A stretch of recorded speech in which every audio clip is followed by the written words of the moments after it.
I've been getting a lot of comments asking why I'm speaking for black people instead of letting them speak for themselves. And that right there is the problem, because black people are speaking, black people have been speaking, you just haven't been listening to them. And it's an incredibly sad reality. All right, well, I'm back for some more bullshit and my opinion, and for whoever who wants to hear it. Anyway, it's another rant of mine.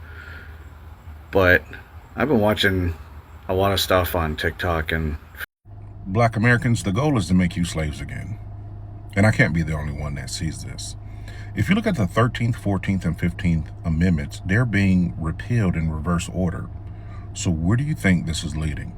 Reality is that 99% of what I'm saying is not new or interesting, and white people are only listening to me because I'm white. That's the problem, is that people have been screaming about what is going on about social injustice, specifically black and brown activists, primarily women that have been doing this work for literally centuries, or civil rights leaders like Malcolm X. People have been saying exactly. Ever notice how most white people are very silent about racism? They're quiet about calling it out when they see it. They refuse to talk about it in everyday life, but then proceed to say, yeah, I treat everybody the same. I'm not racist. I love everybody. When they see injustices, when oppression cannot be ignored, they manage to do just that. Pretend like it's not happening for their comfort. When you don't speak up on something, when you pretend it's not as big of an issue as it is why I don't consider myself an FBA, even though I am a black American. Now, genetically, yes, I'm an FBA. Both sides, Alabama and Georgia. But before I get into this, yeah, I do think that there should be spaces for black Americans. I do think me wearing an American flag shouldn't be problematic. And I do think that there needs to be an understanding that we are different groups and that requires certain things. Imagine making decisions based on racism, based on hatred or stereotypes, and then waking up to consequences you never expected.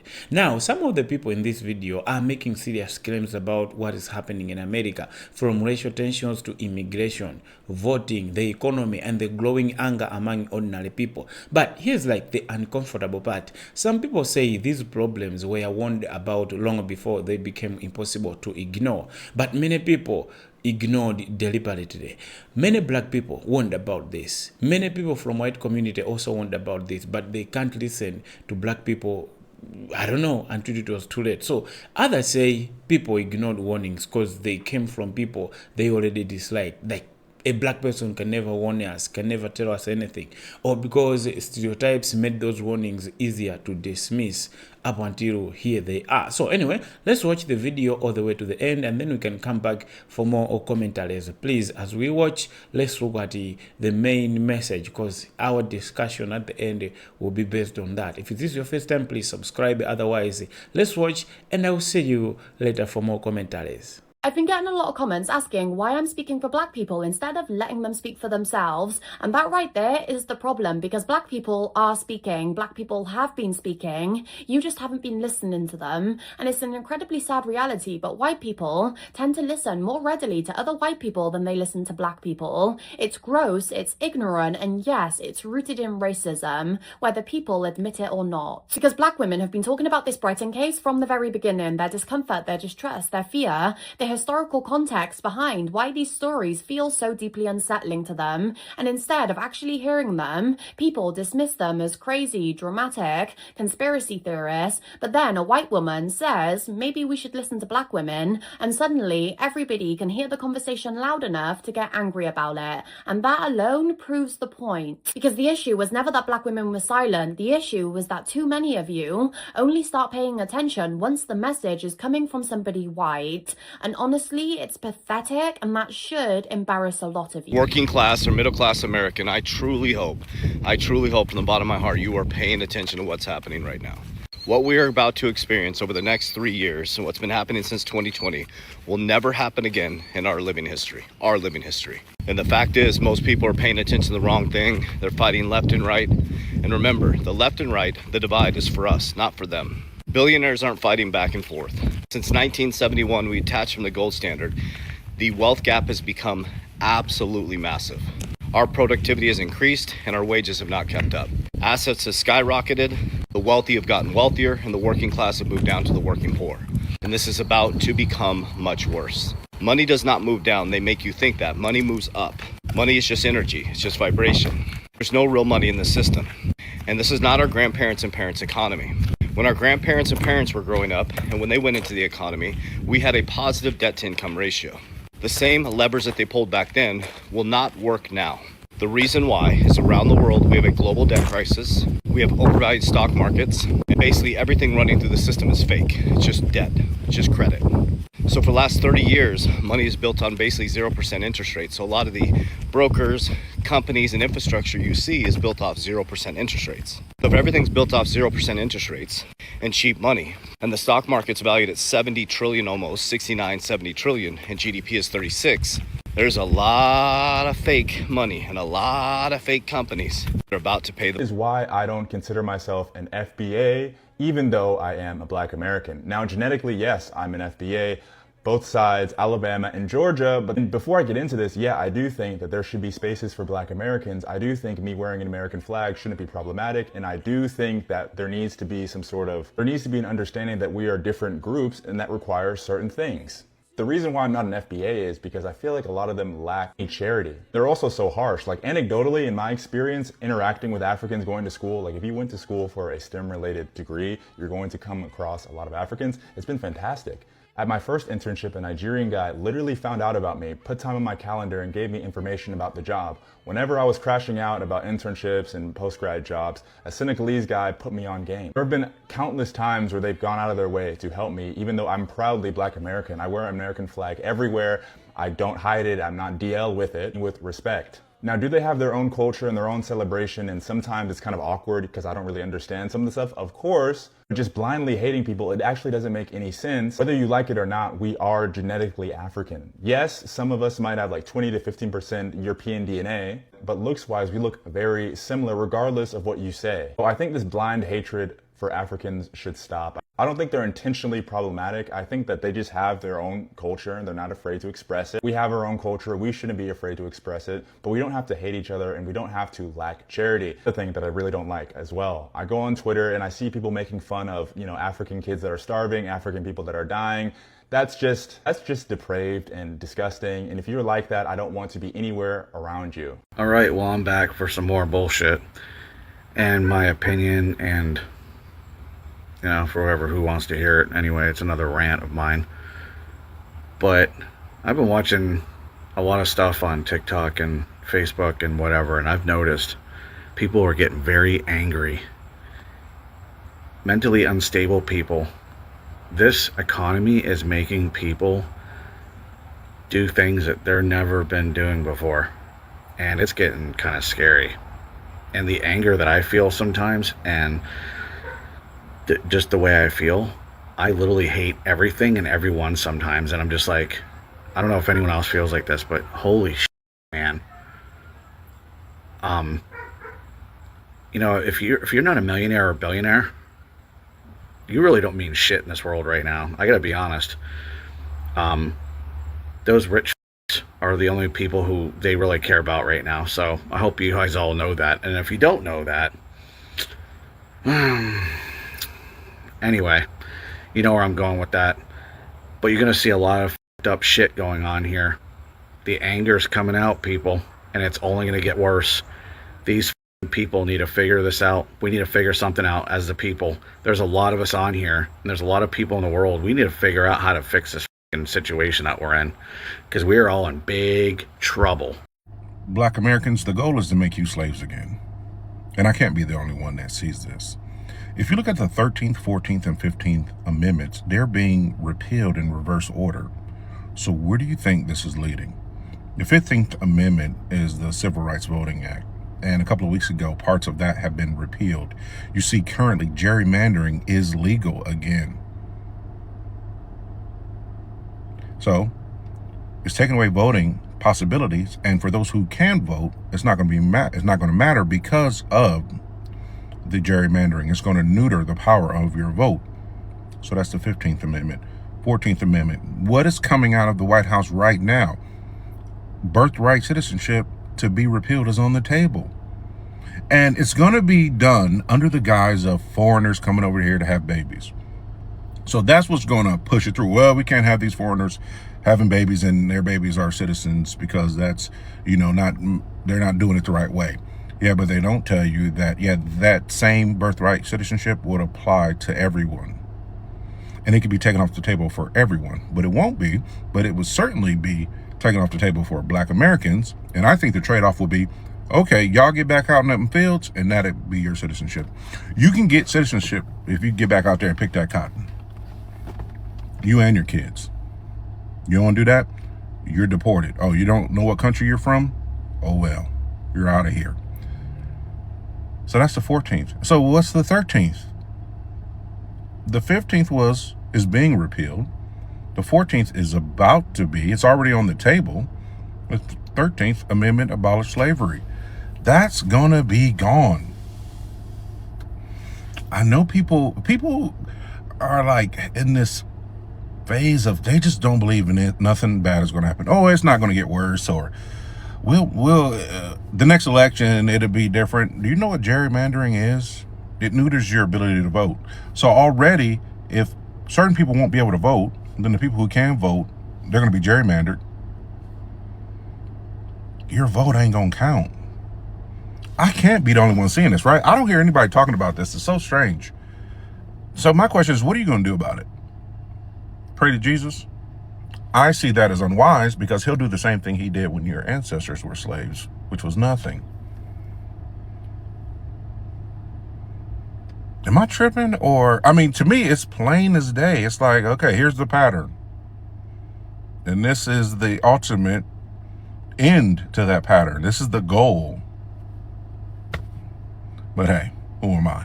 Okay, I've had enough. I'm pissed the off. So tell me how I can go stand on the White House lawn or wherever I need to stand to tell them that Big Pharma can kiss my along with, I'm sure, a lot of y'all's asses too. So I've been on a medication for 4.5 months. It has done nothing but reap positive benefits in my life.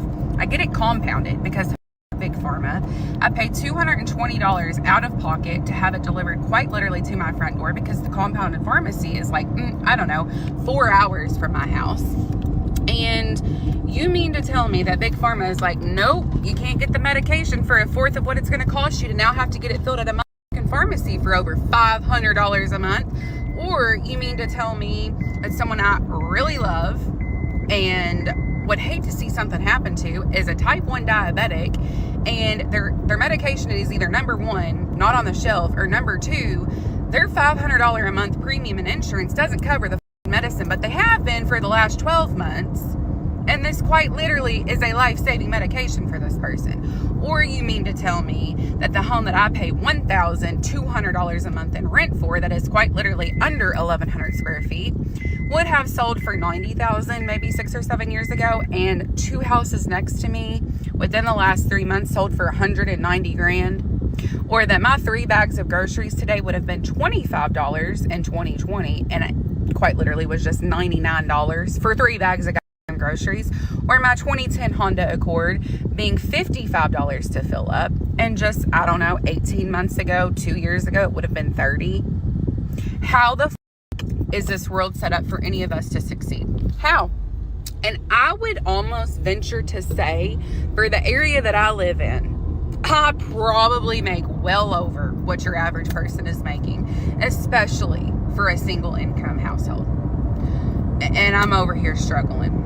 I mean, we got the thrifted dress on, which no tea, no shade, because I love to thrift, but like, Reality is that 99% of what I'm saying is not new or interesting, and white people are only listening to me because I'm white. That's the problem, is that people have been screaming about like what is going on about social injustice, specifically Black and brown activists, primarily women that have been doing this work for literally centuries, or civil rights leaders like Malcolm X. Like, people have been saying exactly what I am saying about the oppression, about the need to deconstruct that white supremacy, starting with our internal biases, our own minds as white people. But it's because I'm a young white woman that people are starting to actually listen to what I'm saying, and they're like, oh, I've never thought about things before. It's a common message that I get. I've never heard about these things before, and I'm so happy that you are bringing this to my attention so that I can be better. And unfortunately, I think for a lot of white people, it takes someone who looks like them to be able to make them understand the actual justice that's occurring. Because of the demonization of Black people and saying, oh, well, you guys are just sensitive, you don't actually know what's going on, it has almost created this lack of credibility for white people, which again is rooted in racism. racism. That's why it takes someone white, albeit not even necessarily original,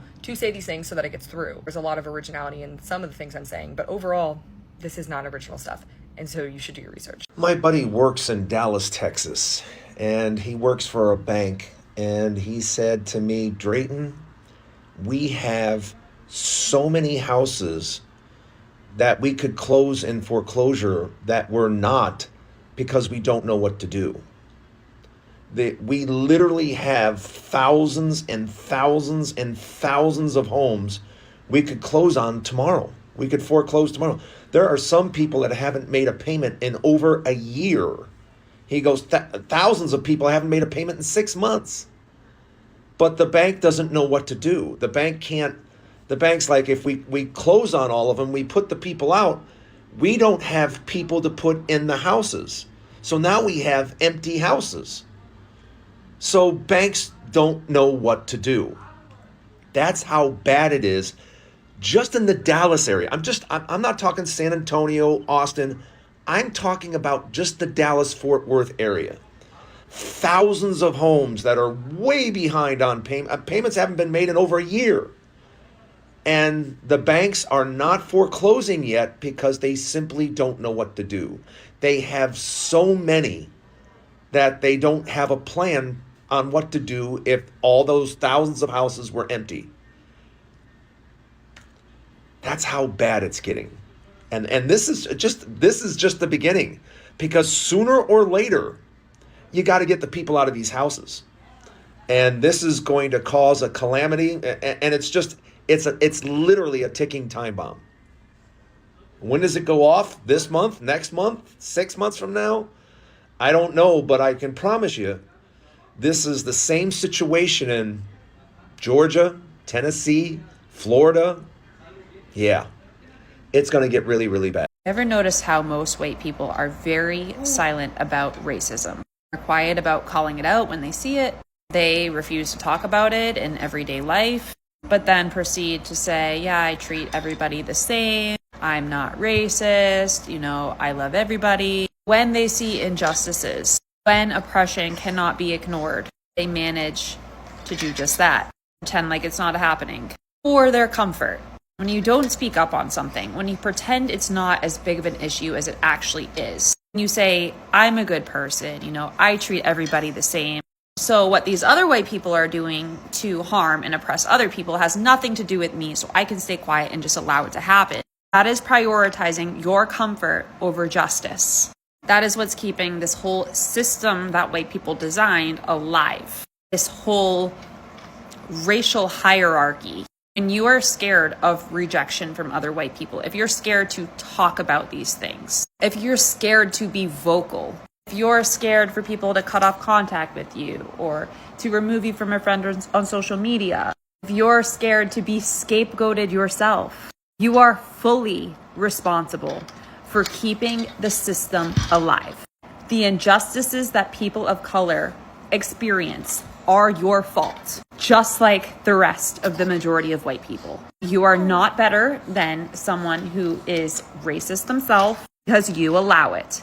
You allow it. And if every single one of us that claims to not be racist went and took a stand, became vocal, didn't hide to protect themselves. There was uproars when a rich white person was just let go with a warning when they committed a hate crime, and we made big deals about these things because we genuinely cared. It wouldn't happen anymore. We held racist people accountable. If none of us tolerated it, the ones that said they're not racist, if we didn't tolerate other racists, I think we can end this whole racial hierarchy thing going on. We held cops and judges accountable. If we punished hate crimes to the fullest extent, if we had a zero tolerance policy for racism, if every racist person was blasted online by other white people, we took a stand and said we are no longer enabling other white people just because we don't want to be rejected by them. I think that this country could look a lot different. Nobody wants to do anything. Nobody wants to do anything. They want to pretend like they're doing something. They want to pretend like they care. But everybody moves about with their ego in mind. Everything is me, me, me. What will happen to me if I do this? What will happen to me if I'm vocal? What will happen to me if I'm an outcast? Who cares? Who cares if you're scapegoated? Who cares if you're an outcast? Do what's right. I just can't stand how weak people are.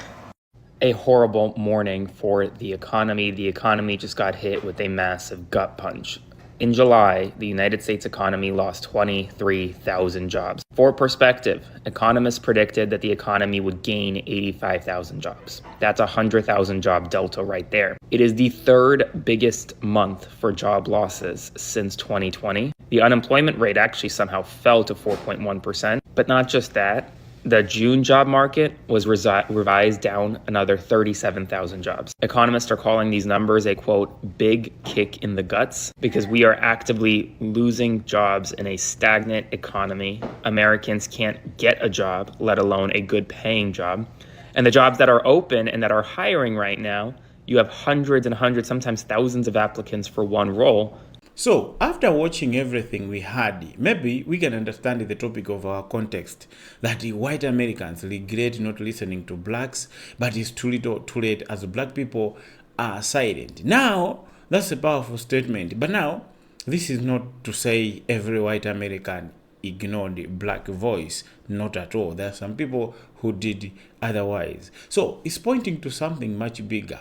A pattern where warnings about racism, where warnings about discrimination, inequality, and social problems can be dismissed, ignored, until those same problems become impossible to ignore anymore. Now, while I was watching the video, I came across, different messages that are worth paying attention to, that we really need to dwell our discussion on. The first message: people don't always listen when the warning comes from someone they have already stereotyped, they have already looked at as, cannot really help, cannot really advise.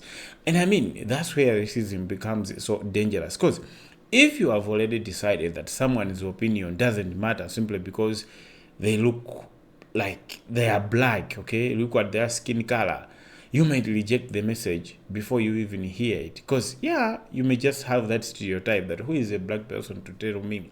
But what happens when the warning eventually proves important is when regret comes. You can't go back and pretend to listen from the beginning. You can't go back. Okay, it's too little, too late. And secondly, silence can speak louder than how people can speak. You see, when people feel like they have been ignored, they have been dismissed for years, eventually they may stop explaining themselves. They may stop arguing. They may stop trying to convince people who already made up their minds to not listen. And that's where the idea that black people are silent becomes so interesting. Because silence doesn't necessarily mean there was nothing to say. Sometimes the silence, it may mean people are simply tired of saying the same thing over and over again. Because no matter how they say it, no matter when they say it, still people don't want to take it. So people can just choose to be silent. Being silent doesn't mean speechless. And thirdly, hatred can make people ignore warnings they desperately needed to hear. I mean, think about it. If you dislike a particular group, you are naturally more likely to question everything that comes from that group. But here's the trap. You can hate the messenger and still need to examine the message. You can disagree with someone and still discover they were right about, something. And if you refuse to listen because of race, because of politics, and the nationality or stereotypes, the consequences don't simply disappear. They keep developing. Fourthly, economic problems can make racial and political divisions even worse. You see, people are talking about expensive groceries, rising, housing costs, expensive medication. People are talking about fuel, jobs, and the growing pressure on ordinary Americans.